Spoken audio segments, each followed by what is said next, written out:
Hello दोस्तों, आप सभी का स्वागत है हमारे अपने यूट्यूब चैनल आर के क्लासेज 332 में। आर के क्लासेज 332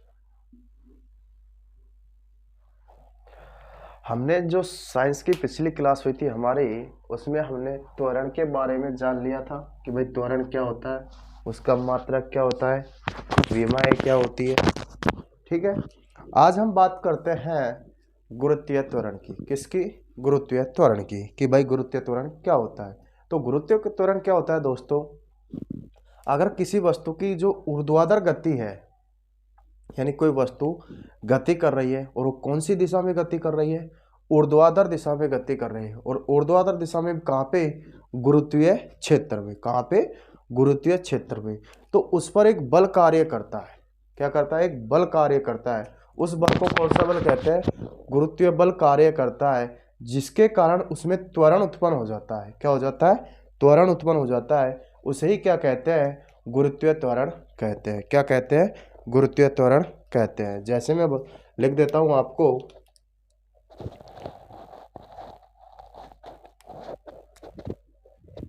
क्या पढ़ रहे हैं? गुरुत्वीय त्वरण। गुरुत्वीय त्वरण क्या पढ़ रहे हैं? गुरुत्वीय त्वरण। तो मैंने आपको बताया गुरुत्वीय त्वरण क्या होता है। तो गुरुत्वीय त्वरण होता है यदि किसी वस्तु की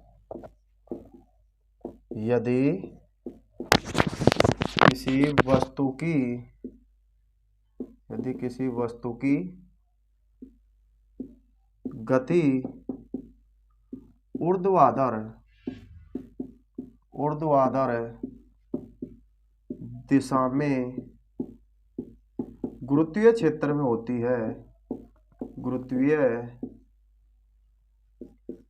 क्षेत्र में होती है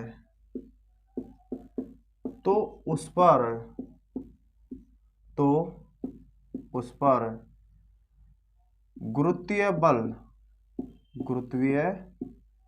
बल प्रभावी रूप से कार्य करने लग जाता है। जिसके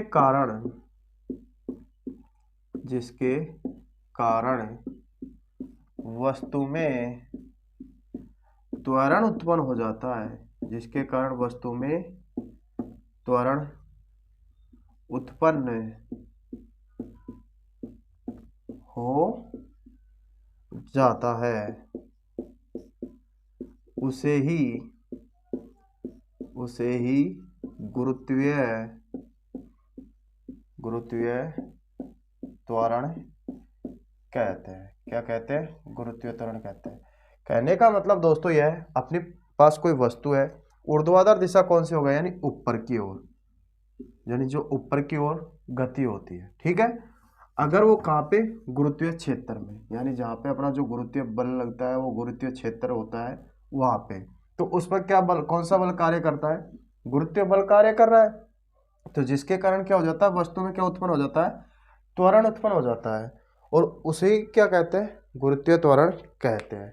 ठीक है, अब बात ये आती है गुरुत्वीय त्वरण को लिखते किससे हैं? तो गुरुत्वीय त्वरण को जी से लिखते हैं। किससे लिखते हैं? जी से लिखते हैं। इसका मान पूछा जाता है कि भाई गुरुत्वीय त्वरण का मान कितना होता है। गुरुत्वीय त्वरण का मान कितना होता है? तो दोस्तों गुरुत्वीय त्वरण का जो मान होता है 9.8 मीटर पर सेकंड स्क्वायर होता है। कितना होता है? 9.8 मीटर पर सेकंड स्क्वायर। दोस्तों ये वाला क्वेश्चन काफी बार पूछा गया है कि गुरुत्वीय त्वरण का मान कितना होता है। तो गुरुत्वीय त्वरण का मान कितना होता है दोस्तों? 9.8 मीटर पर सेकंड स्क्वायर। अगली बात आती है कि जो पृथ्वी की सतह है उस पर गुरुत्वीय त्वरण का मान कितना होता है। तो पृथ्वी की जो सतह का गुरुत्वीय त्वरण का मान कितना होता है? 9.8 मीटर पर सेकंड स्क्वायर।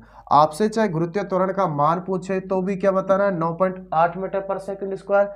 या फिर चाहे कोई ये पूछे पृथ्वी की सतह पर पृथ्वी की सतह पर। गुरुत्वीय त्वरण का मान कितना होता है? 9.8 मीटर पर सेकंड स्क्वायर। जो अगली बात आती है कि गुरुत्वीय त्वरण का पृथ्वी के केंद्र पर, कहाँ पे? पृथ्वी के केंद्र पर गुरुत्वीय त्वरण का मान कितना होता है? पृथ्वी के केंद्र पर जो गुरुत्वीय त्वरण का मान होता है दोस्तों, वो होता है 0। कितना होता है? 0। अगला एक क्वेश्चन पूछा जाता है कि जो ध्रुव होते हैं, ध्रुव पर गुरुत्वीय त्वरण का मान कितना होता है? तो ध्रुव पर गुरुत्वीय त्वरण का मान दोस्तों सर्वाधिक होता है। कितना होता है? सर्वाधिक। यानी आपसे सबसे ज्यादा गुरुत्वीय त्वरण का मान कहाँ पे होता है? ध्रुवों पर होता है। कहाँ पे होता है दोस्तों? ध्रुवों पर होता है। कहाँ पे होता है? ध्रुवों पर होता है। और पृथ्वी के केंद्र पर कितना होता है? 0 होता है। कितना होता है दोस्तों? 0 होता है। किसका? गुरुत्वीय त्वरण का मान। यानी यहाँ से आपको 4 क्वेश्चन निकलते हैं। गुरुत्वीय त्वरण को किससे लिखते हैं? जी से लिखते हैं। गुरुत्वीय त्वरण का मान कितना होता है? 9.8 मीटर पर सेकंड स्क्वायर। पृथ्वी की सतह पर गुरुत्वीय त्वरण का मान कितना होता है? 9.8 मीटर पर सेकंड स्क्वायर। पृथ्वी के केंद्र पर गुरुत्वीय त्वरण का मान कितना होता है दोस्तों? 0 होता है। और ध्रुव पर गुरुत्वीय त्वरण का मान कितना होता है? सबसे ज्यादा। कहाँ पे होता है? ध्रुव पर होता है। अगली बात हमारी आती है दोस्तों गति। क्या होता है? गति।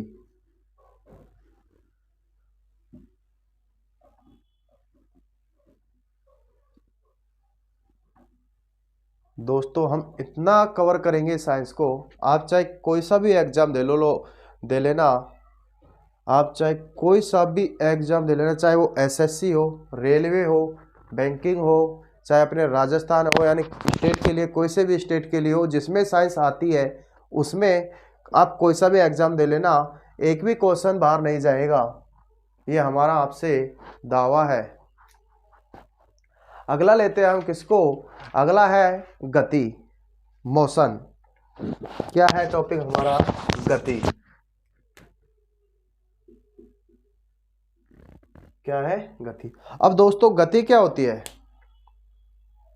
भाई बात आती है गति क्या होती है। चाहे कोई वस्तु हो, चाहे कोई पिंड हो, चाहे कोई व्यक्ति हो, अगर समय के अनुसार अपनी अवस्था में परिवर्तन कर रहा है, जो अपनी स्थिति है, अवस्था यानी स्थिति है, उसमें परिवर्तन कर रहा है, उसी को क्या कहते हैं? गति कहते हैं। क्या कहते हैं दोस्तों? गति कहते हैं। यानी मैं गति की परिभाषा लिख सकता हूं,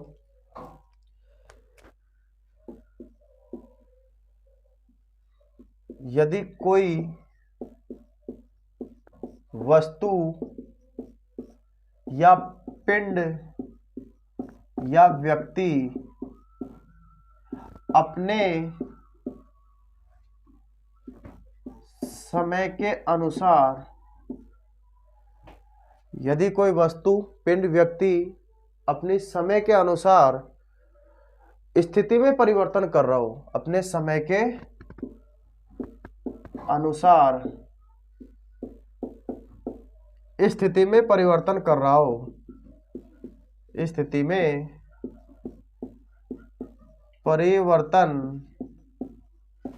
कर रहा हो या हो रहा हो, कर रहा हो या हो रहा हो,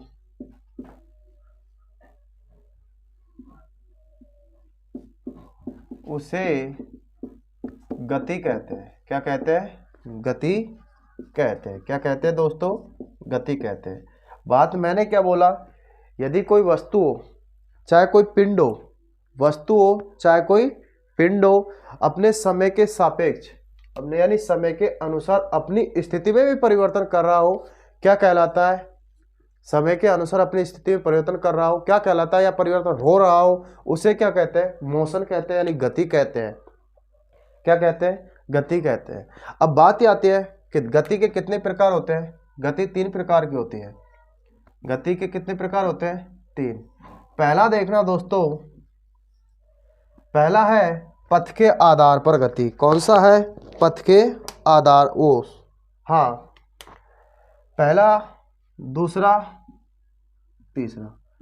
गति के कितने प्रकार होते हैं दोस्तों? 3 होते हैं। पहला है तल के आधार पर, तल के आधार पर गति। कौन सा है? तल के आधार पर गति। दूसरा है पथ के आधार पर गति, पथ के आधार पर गति, और तीसरा है समय अंतराल के आधार पर, समय अंतराल के आधार पर। इसके आधार पर भी गति दो प्रकार की होती है, इसके आधार पर भी गति दो प्रकार की होती है, और इसके आधार पर गति तीन प्रकार की होती है। यानी आपसे पूछा जाए तल के आधार पर गति कितने प्रकार की होती है? तीन। एक विमीय,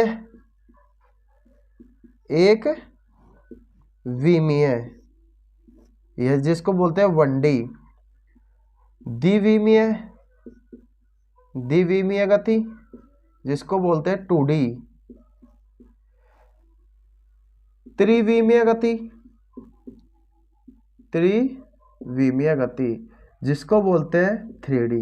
अब बात ये आती है दोस्तों, एक विमीय गति क्या होती है, द्विविमीय गति क्या होती है, त्रिविमीय गति क्या होती है। तो दोस्तों जो एक विमीय गति होती है किसके आधार पर पढ़ रहे हैं? तल के आधार पर। कितने भाग होते हैं?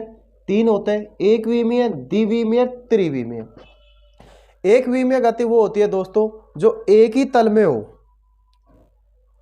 कैसे हो? एक ही तल में हो। इसे कहने का मतलब एक विमीय गति एक तल में होती है, जिसे ऋजु रेखीय गति भी कहते हैं, सरल रेखीय गति भी कहते हैं। क्या कहते हैं? ऋजु रेखीय गति, सरल रेखीय गति। 1D जिसको क्या कहते हैं? एक विमीय गति। इसे सरल रेखीय गति भी कहते हैं, सरल रेखीय गति, ऋजु रेखीय गति, ऋजु रेखीय गति। ठीक है दोस्तों। कैसे? यानी एक ही तल में होती है, एक ही तल में होती है। तल के आधार पर गति है कितने प्रकार दोस्तों? तीन प्रकार की अपन पढ़ रहे हैं। पहला एक विमीय, कितने तल में होगी? एक तल में होगी। कहने का मतलब जिसमें एग्जाम्पल पूछे जाए, जैसे अपने जो सिलाई की मशीन है, सिलाई की मशीन की गति, सिलाई के मशीन की गति किसका एग्जाम्पल है दोस्तों? एक विमीय गति का। क्यों है? क्योंकि सिलाई की मशीन ऊपर जाएगी केवल नीचे आएगी, ऊपर जाएगी केवल नीचे आएगी, यानी दाएं बाएं भी जाएगी, केवल ऊपर और नीचे, ऊपर और नीचे। इसी में दूसरा एग्जांपल लेते हैं, माला में पिरोए गए मोतियों की गति, माला में पिरोए गए मोतियों की गति।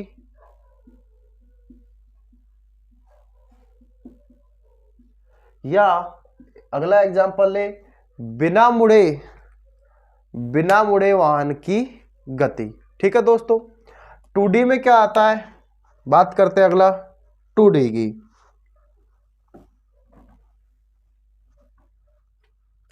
2D यानी द्विविमीय गति, यानी कहने का मतलब दो तल में होने वाली गति। कितने तल में होगी दोस्तों? दो तल में होगी। जैसे एग्जांपल अपने चींटे हो गए, चींटी हो गई, है ना, और जो अपन वाहन चलाते हैं, या कह सकते हैं रॉकेट की गति, चींटी की गति, रॉकेट की गति, सांप की गति। यानी कहने का मतलब कितने तल में हो? दो तल में। चींटी ऐसे भी जा सकती है, ऐसे भी जा सकती है। तो यानी जो दो तल में गति होगी वो कौन सी होगी? द्विविमीय गति होगी। 2D एंड द्विविमीय गति कौन कौन सी की हो जाएगी? चींटी की हो जाएगी, रॉकेट की गति हो जाएगी, सांप की गति हो जाएगी, क्रिकेट की बॉल की गति हो जाएगी। अगला आता है 3D, यानी तीन तल में होने वाली गति। कितने तल में होगी दोस्तों? तीन तल में होने वाली गति। जो अंतरिक्ष में जो गति होती है, अंतरिक्ष या आकाश में होने वाली गति होती है, वो कौन सी गति होती है? त्रिविमीय गति होती है। कौन सी विमीय गति होती है? त्रिविमीय गति होती है। अगला आता है दोस्तों गति का दूसरा प्रकार। कौन सा? पथ के आधार पर गति। कौन सा? पथ के आधार पर गति। पथ के आधार पर गति कितने प्रकार की होती है दोस्तों? 2 प्रकार की होती है।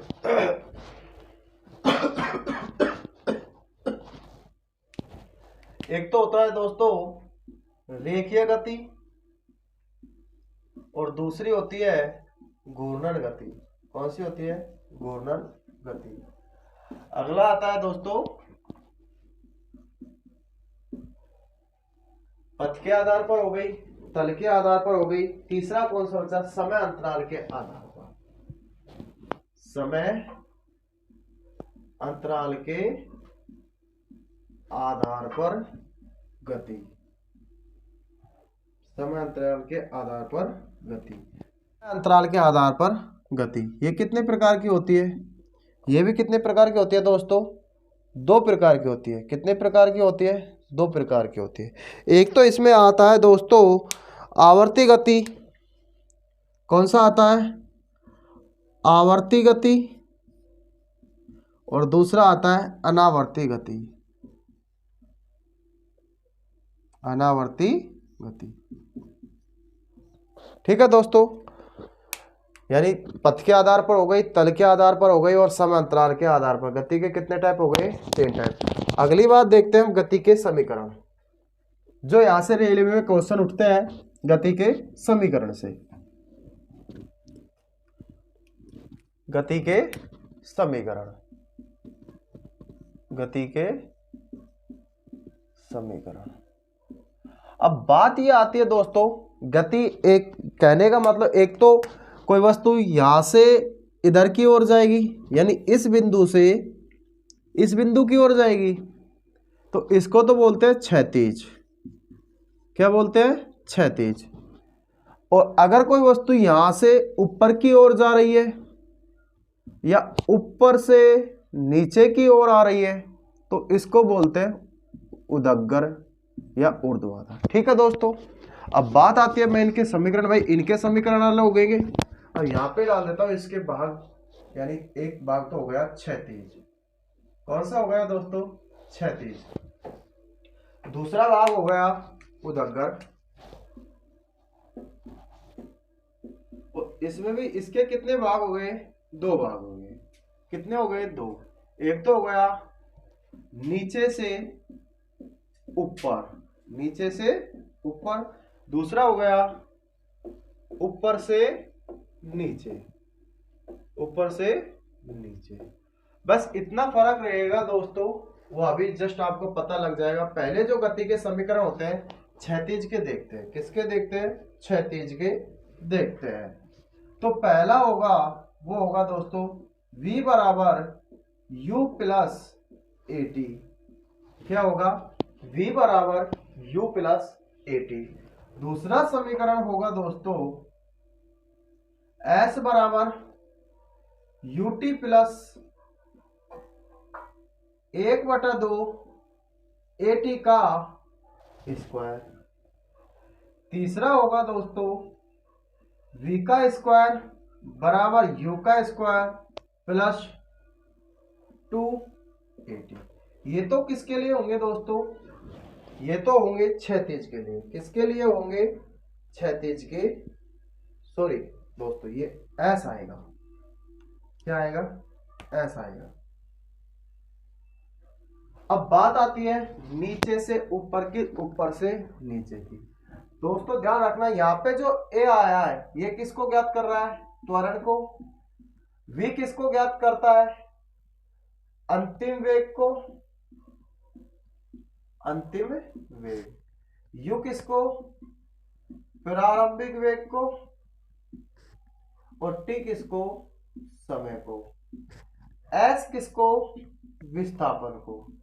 किसको? विस्थापन। अब इतना ध्यान रखना दोस्तों, जो यहाँ पे क्षैतिज में त्वरण आता है, क्षैतिज में स्पेशल त्वरण आता है, इसकी जगह यहाँ पे क्या आएगा? जी आएगा। यानी क्या आएगा? गुरुत्वीय त्वरण। यहाँ पे भी लिख सकता हूं ए बराबर जी, यानी एक ही जगह क्या आएगा? गुरुत्वीय त्वरण आएगा। अब नीचे से ऊपर जा रहा है, तो पहला जो समीकरण बनेगा नीचे से ऊपर जाने का, v बराबर u, अब नीचे से ऊपर जा रहा है दोस्तों, कहां से जा रहा है, नीचे से ऊपर जा रहा है, एक सेकंड दोस्तों, कहां जा रहा है, नीचे से ऊपर जा रहा है। तो जो नीचे से ऊपर जा रहा है, तो एक चीज का ध्यान रखना दोस्तों, कहां जा रहा है, नीचे से ऊपर जा रहा है। तो जो ये प्लस है, ये वाला प्लस, यानी मैं ऐसे के ऐसे फॉर्मूलों को उतार रहा हूं, जैसे u है तो प्लस की जगह अगर नीचे से ऊपर जा रहा है तो माइनस आएगा, क्या आएगा, माइनस। अब मैंने बोला a की जगह क्या लेना, g लेना, और t की जगह वही t रहेगा। दूसरा जो फॉर्मूला बनेगा अपना, s बराबर u रहेगा ऐसे के ऐसे ही, t रहेगा ऐसे के ऐसे ही, प्लस है तो क्या लेंगे, माइनस लेंगे, क्या लेंगे, माइनस लेंगे, माइनस 1/2, आगे क्या a है तो a की जगह हम लेंगे g और t का स्क्वायर। तीसरा बनेगा हमारा v का स्क्वायर बराबर u का स्क्वायर, प्लस है तो माइनस लगेगा, 2a की जगह क्या आएगा, g आएगा, और s का s रहेगा। इसी प्रकार दोस्तों अगर वस्तु ऊपर से नीचे आ रही है तो क्या करना है हमको, वस्तु ऊपर से कहां आ रही है दोस्तों, अगर वस्तु ऊपर से नीचे आ रही है दोस्तों तो क्या करना है, प्लस ही रहने देना है। जैसे v बराबर u प्लस gt, s बराबर ut प्लस 1/2 gt का स्क्वायर,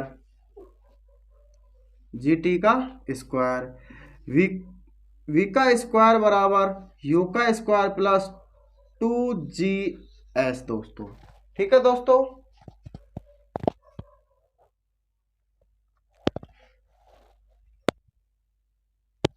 तो इन समीकरण से हमें न्यूमेरिकल जो बेस क्वेश्चन बनते हैं वो देखने हैं। वापस देख लो दोस्तों सूत्रों को। गति के समीकरण को हमने दो भाग में बांटा, एक तो क्षैतिज में बांटा, कौन से में, क्षैतिज में, इसमें क्षैतिज में, एक उदग्र में।